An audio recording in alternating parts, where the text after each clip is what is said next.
Download करें English वाले सरदार जी app और सीखें English. Friends, once again I am placing more 5 phrases before you in the series of phrase. Right? तो देखिए पहला फ्रेज है समथिंग और द अदर। कई बार बात करते करते आ जाते हैं यार कुछ ना कुछ तो करेगा वो, ऐसी बात नहीं है, उसे मैंने कहा है तो कुछ ना कुछ तो करेगा, है ना। तो ही विल डू समथिंग और द अदर, है ना। ही विल डू समथिंग और द अदर, कुछ ना कुछ। तो ये आपको ध्यान में रखना है कि कुछ ना कुछ तो लाएगा ही विल ब्रिंग समथिंग और द अदर, है ना, कि कुछ ना कुछ चीज़ तो वो लाएगा ही।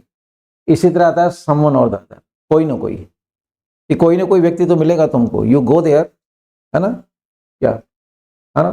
तो आप वहाँ जाइए, आपको कोई ना कोई वहाँ मिलेगा, तो you go there and you will meet someone or the other, कि someone or the other will be there, कि कोई ना कोई तुम्हें वहाँ मिल जाएगा। तो कुछ ना कुछ के लिए समथिंग और द अदर, कोई ना कोई के लिए, ठीक है, समवन और द अदर। और कहीं ना कहीं आप बाजार में जाओ, इस चीज़ को ढूंढो, कहीं ना कहीं तो मिल जाएगा। तो you will get this article या वट एवर यू विश, ठीक है, कहाँ, समवेयर और द अदर, कि कहीं ना कहीं तो ये चीज़ मिल ही जाएगी। तो कुछ ना कुछ के लिए समथिंग और द अदर, है ना, कोई ना कोई के लिए समवन और द अदर, कहीं ना कहीं तो समवेयर और द अदर। फिर नेक्स्ट आता है देखिए रूखा जवाब। फ्रेंड्स, कई बार कहते हैं कि यार उसने मुझे वो रूखा जवाब दिया, तो हिज रेस्पॉन्स, मतलब जो हिज रेस्पॉन्स वॉज कर्ट, या मतलब जो है इट वॉज कर्ट रेस्पॉन्स। वो तो यूज़ करेंगे तो थोड़ा आगे पीछे हो सकते हैं, इसलिए कहा जाता है कि वर्ड्स का यूज़ करना, सेंटेंस का कंस्ट्रक्ट करना, ये बहुत ज़रूरी होता है। तो it was a curt response, कि मैंने उससे बात करी तो उसने तो रूखा जवाब दिया, तो it was a curt response. तो रूखे जवाब के लिए आप CURT, कर्ट रेस्पॉन्स यूज़ करें। अच्छा फ्रेज है।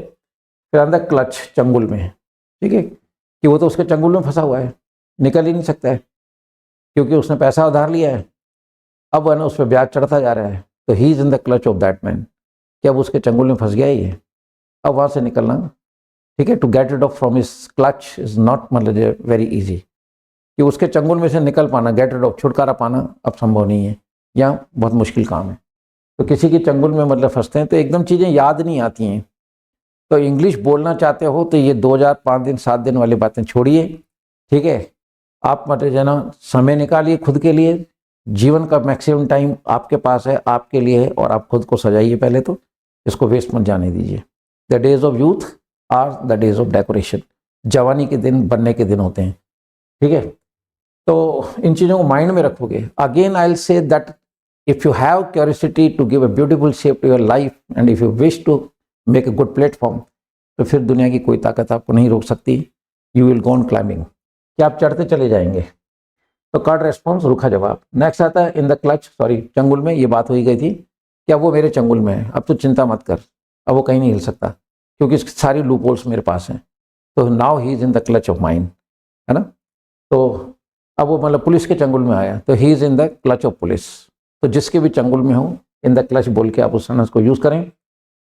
कॉन्स्टेंट कॉम्प्लेन, कई लोग आते हैं ना, आपने देखा कईयों की आदत, जब भी आएंगे ना रोते हुए आएंगे, अरे यार मेरे साथ ऐसा हो गया और ये हो गया और वो हो गया। तो उसको देखते अपन कहते हैं कि यार ये सिर दर्द है यार, है ना, कहते हैं ना ये सिर दर्द है। जब भी आता रोता हुआ ही आता है क्या। तो जैसे बच्चे कहते हैं ना, मतलब ये मम्मी ये हो गया वो हो गया, तो माँ कहती है मतलब तेरा रोज का रोना है ये, है ना, तेरा रोज का ही रोना है। तो it is your constant complain, कि जब भी आता है यही शिकायत लेके आता है ना, कुछ ना कुछ रोता हुआ ही आता है। तो it is your constant complain, तेरी रोज की शिकायत है ये। तो फ्रेंड्स, ये भी जो 6 फ्रेजेज आपके सामने हैं, ठीक है, इन्हें सुनिए and go on adding glamour in your English. With this words I should say good bye all of you. जय हिंद।